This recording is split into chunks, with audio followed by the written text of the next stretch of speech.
Doctor गुरु, मैं समझने की तो यही कोशिश करूंगी आपसे कि 2,35,00,000 किसान घट गए। पीएम किसान पोर्टल पर 12 करोड़ रजिस्टर्ड हैं। 10,47,00,000 को हाईएस्ट किसान सम्मान निधि योजना के तहत फायदा मिला और घटकर 8 महीने में 2,35,00,000 किसान घट गए। आंकड़ा रह गया तकरीबन 8 करोड़ का। तो ये किसान कहां गए?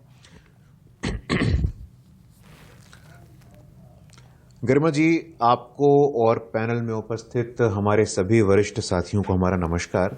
बहुत ही अति महत्वपूर्ण मुद्दा आपने आज के शो पे उठाया है और इसके लिए हम आपके आभारी हैं।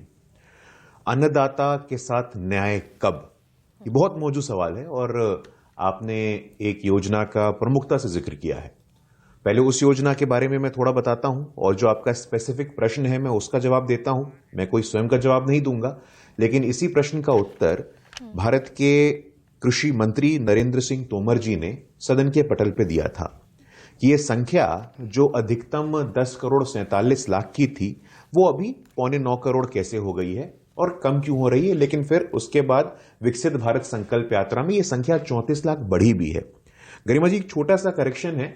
विकसित भारत संकल्प यात्रा ये कोई भारतीय जनता पार्टी का कार्यक्रम नहीं है, ये भारत सरकार का कार्यक्रम है और बहुत ही युगांतकारी परिवर्तन वाला कार्यक्रम है।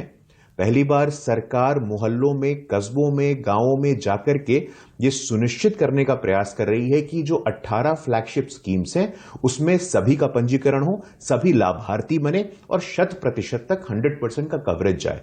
तो ये बीजेपी का नहीं, सरकार का कार्यक्रम है, बहुत ही दूरगामी कार्यक्रम है। दूसरा, आपने कांग्रेस के वरिष्ठ नेता रणदीप सुरजेवाला जी का जिक्र किया। देखिए, कृषि संकट, लोकतंत्र संकट, संविधान संकट, आदर्श संकट, तो कई लोगों का वो फियर साइकोसिस को लगातार मैन्युफैक्चर करने का टेम्पलेट है, मॉडल है, रोडमैप है, वो करते आए हैं। लेकिन कृषि प्रधान 3 उत्तर भारत के राज्यों में कोई भी डेटा, कोई भी रिपोर्ट, कोई भी सर्वे ये चुनाव के नतीजों से ज्यादा सार्थक नहीं होते हैं और लोग तय करते हैं तो वो ज्यादा बेहतर होता है। मध्य प्रदेश का कृषि रोडमैप आप भली भांति जानती हैं, मैं भली भांति जानता हूं। तो मध्य प्रदेश, छत्तीसगढ़ और राजस्थान के किसान भाइयों ने, जनता ने किसके रोडमैप और किसके मॉडल पे मुहर लगाई हम जानते हैं। एकदम ठीक प्रधानमंत्री किसान सम्मान निधि योजना में लाभार्थियों की संख्या मध्य प्रदेश में, राजस्थान में और छत्तीसगढ़ में, तीनों जगह सबने अपनी अपनी गारंटी दी। ना बीजेपी पीछे रही ना कांग्रेस। लेकिन बड़ा प्रिसाइज सवाल पूछा मैंने और चाहती हूं कि बड़ी गंभीरता से आप उसका जवाब दें। 2,35,00,000 किसान कहां गए? पूरी गंभीरता से नहीं, बिल्कुल। देखिए गरिमा जी, बहुत गंभीरता से आपने सवाल पूछा और उसी गंभीरता से मैं जवाब देने का प्रयास कर रहा हूं। आपके दर्शकों को मेरे गंभीरता का स्तर तय करने का पूरा अधिकार है। लाभार्थियों की संख्या कम कैसे हो, और कोई भी पब्लिक पॉलिसी का छात्र होगा, कोई भी पब्लिक पॉलिसी को समझता होगा, वो इस बात को भली भांति जानता है कि किसी भी स्कीम में लाभार्थियों की संख्या ऊपर नीचे होती रहती है। लेकिन स्पेसिफिकली अगर आप प्रधानमंत्री किसान सम्मान निधि योजना की बात करें तो 2 प्रमुख कारण केंद्रीय कृषि मंत्री नरेंद्र सिंह तोमर जी द्वारा सदन के पटल पर रखे गए थे। पहला कारण क्या था? लैंड सीडिंग प्रोविजंस के कारण, लैंड वेरीफाई नहीं होने के कारण कुछ लाभार्थियों की संख्या घटी। दूसरा कारण क्या है? Seeding of Aadhaar card, Aadhaar with active bank accounts to ensure the benefits are directly transfer to intended beneficiary. अभी देखिए, एक समय था जब 1 रुपए भेजा जाता था, 15 पैसे पहुंचते थे, और इस लीकेज की समस्या को ठीक करने के लिए, डायरेक्ट बेनिफिट ट्रांसफर को सुदृढ़ करने के लिए सरकार ने तय किया कि जो इंटेंडेड बेनिफिशियरी है, जिसको मिलना चाहिए उसको मिले। तो आधार, आपने भी अपना आधार और पैन को लिंक किया होगा और उसी अनुसार अपना ITR फाइल करती होंगी। बिल्कुल गुरु, तो सवाल यहां पर यह भी बनता है कि नरेंद्र सिंह तोमर ने कहा पार्लियामेंट में कि डोर टू डोर वेरिफिकेशन होना शुरू हो गया। उन्होंने कहा कि KYC को जरूरी कर दिया गया ताकि किसान जो KYC कराएंगे वो लाभान्वित होंगे। और दूसरी चीज उन्होंने कहा कि खेती के कागज का वेरिफिकेशन होना शुरू हो गया, इसीलिए 2,35,00,000 किसान घट गए।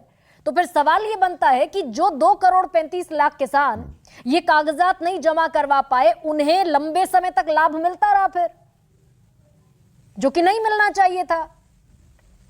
निश्चित रूप से नहीं। देखिए गरिमा जी, देखिए मैंने क्या कहा, पब्लिक पॉलिसी के छात्र के नाते मैं आपको बता रहा हूं, कोई भी स्कीम हो, कोई भी योजना हो, ये एरर का स्कोप रहता है। लेकिन इस एरर के पीछे सरकार ने दो प्रमुख कारण दिए हैं। आखिरकार जब हम कहते हैं कि अब दिल्ली से 1 रुपए चलता है तो किसानों के, लाभार्थियों के खातों में 1 रुपए पहुंचता है, तो लीकेज से भी तो बचना है। जो पैसा बीच में बिचौलिए गायब कर लेते थे, दलाल गायब कर लेते थे, उससे बचने के लिए यह समस्या हुई है। लेकिन गरिमा जी, हम आपकी इस चिंता से बिल्कुल सहमत हैं। आपका जो कंसर्न है बिल्कुल ही लेजिटिमेट है, और उस नाते ही विकसित भारत संकल्प यात्रा में उत्तर प्रदेश के 8.5 लाख किसान हो, राजस्थान के 2.5 लाख किसान हो, झारखंड के भी 2 लाख से ऊपर किसान हो, मणिपुर के किसान हो, महाराष्ट्र के किसान हो, इन सबको जोड़ने का प्रयास किया गया है। कोई भी भाई बहन, कोई भी व्यक्ति हमारे सरकारी योजनाओं के लाभ से वंचित ना रहे, ये हमारी प्रायोरिटी है। लेकिन गरिमा जी देखिए, कुछ बातों को 34 लाख किसान एडिशनल जुड़ रहे हैं चुनावी साल में,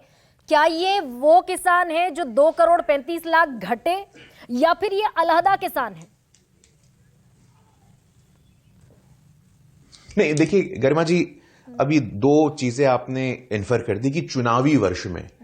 गरिमा जी, ऐसे तो लोकतंत्र है, लोकतंत्र में हर वर्ष, हर महीने कहीं ना कहीं कोई ना कोई चुनाव होता रहेगा। तो चुनाव के मद्देनजर सरकारें यदि काम करने लगी तब तो कहीं तक हम पहुंच ही नहीं पाएंगे। विकसित भारत संकल्प यात्रा में यही तो हमारा सपना है कि हर एक सरकारी योजना से हमारे लाभार्थी भाई और बहन जुड़े। निश्चित रूप से 34 लाख में से कुछ किसान ऐसे होंगे जो छूट गए होंगे या नहीं छूटे होंगे, ये एडमिनिस्ट्रेटिव इश्यू है। लेकिन हमारी सरकारी कल्पना के अनुसार हमारी ये जो शिद्दत है, हमारी श्रद्धा है कि कोई भी व्यक्ति छूट ना जाए, हमारा ये प्रयास है। लेकिन गरिमा जी, आपने एमएसपी का भी मुद्दा उठाया, आपने एग्रीकल्चर एक्सपोर्ट का मुद्दा उठाया। मैं ज्यादा नहीं, 15 सेकंड का समय लूंगा आपसे। देखिए, समग्रता से अगर हम समग्रता से देखेंगे तो हम पाएंगे कि जो एग्रीकल्चर, कृषि संबंधित निर्यात होता था, जो 15-16 में 32 बिलियन अमेरिकी डॉलर का होता था, वो 53% बढ़ के 51 बिलियन डॉलर का होता है।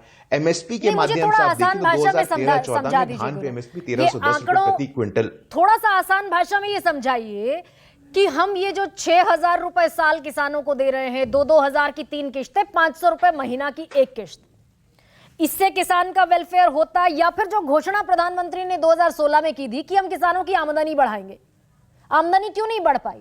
नहीं जरूरत होती, ये रेवड़ी प्रधानमंत्री खुद भी कहते हैं ना। थोड़ा हाँ, बिना रोक टोक के आधा मिनट चाहता हूं गरिमा जी आपसे। जब हम आय को दोगुना करने की बात करते हैं गरिमा जी, जब हम आय को दोगुना करने की बात करते हैं तो 2013-14 में धान पे 1310 रुपए प्रति क्विंटल का एमएसपी था, वो 2022-23 में 2040 रुपए प्रति क्विंटल हो जाता है। गेहूं पे 1400 रुपए प्रति क्विंटल था, वो 2022-23 में 2125 रुपए हो जाता है। उसके बावजूद अब किसान कमाता है 27 रुपए प्रतिदिन। अरे अब गरिमा जी, ऐसे का डेटा है एनएसओ का। गरिमा जी नहीं, मैं आपसे आधा मिनट की गुजारिश पुनः कर लूंगा। आप बोलना चाहती हैं, आप बोली, मैं आपसे आधा मिनट का गुजारिश कर रहा हूं। धान पे 1310 का एमएसपी 2013-14 में बढ़कर के 2040 हो जाता है, गेहूं पे 1400 से बढ़कर के 2125 हो जाता है। कृषि बजट का आकार जो 23,000 करोड़ था वो 1.25 लाख करोड़ हो जाता है। किसान क्रेडिट कार्ड के माध्यम से हमारे 4.5 लाख करोड़ रुपए 3.5 करोड़ किसानों के पास पहुंचते हैं। यूरिया पे 10 लाख का सब्सिडी दिया जाता है। जो दुनिया भर में यूरिया का बोरा 300 रुपए प्रति किलो 3,000 रुपए का मिलता है, वो है 300 रुपए का मिलता है। और आज भी गरिमा जी, मैं आज का आंकड़ा देख रहा हूं, वर्ल्ड स्टैटिस्टिक्स के अनुसार दुनिया भर में गेहूं के उत्पादन में चीन के बाद भारत दूसरा राष्ट्र बना है।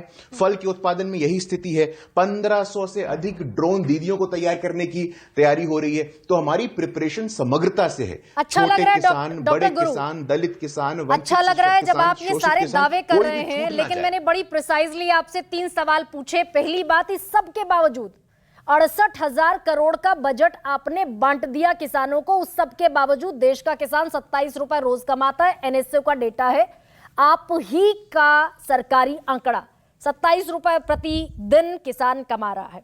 दूसरी चीज ये कि भाई ये 500 रुपए बांटने की जरूरत ना होती अगर 2016 का दावा 2022 तक पूरा हो गया होता, जिसमें आप कहते हैं कि वो अभी टारगेट से बहुत ज्यादा दूर है।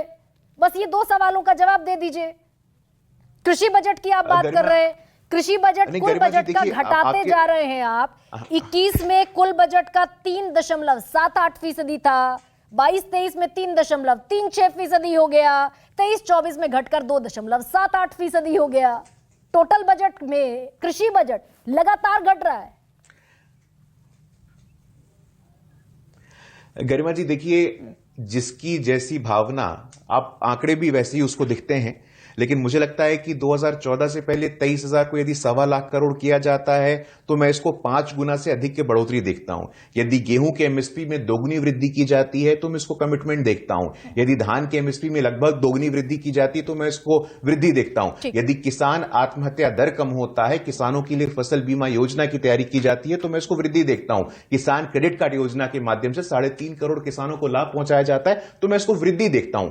एक आंकड़ा 2017-18 को उठाकर के निश्चित रूप से आपको पूरा अधिकार है सवाल खड़ा करने का, लेकिन समग्रता से ड्रोन दीदी की भी बात होनी चाहिए, किसान स्वामित्व की भी बात होनी चाहिए, पीएम किसान की भी बात होनी चाहिए। मैं 27 रुपए प्रतिदिन कमाने वाले किसान पर बात कर रही हूं। ठीक है, अब डॉक्टर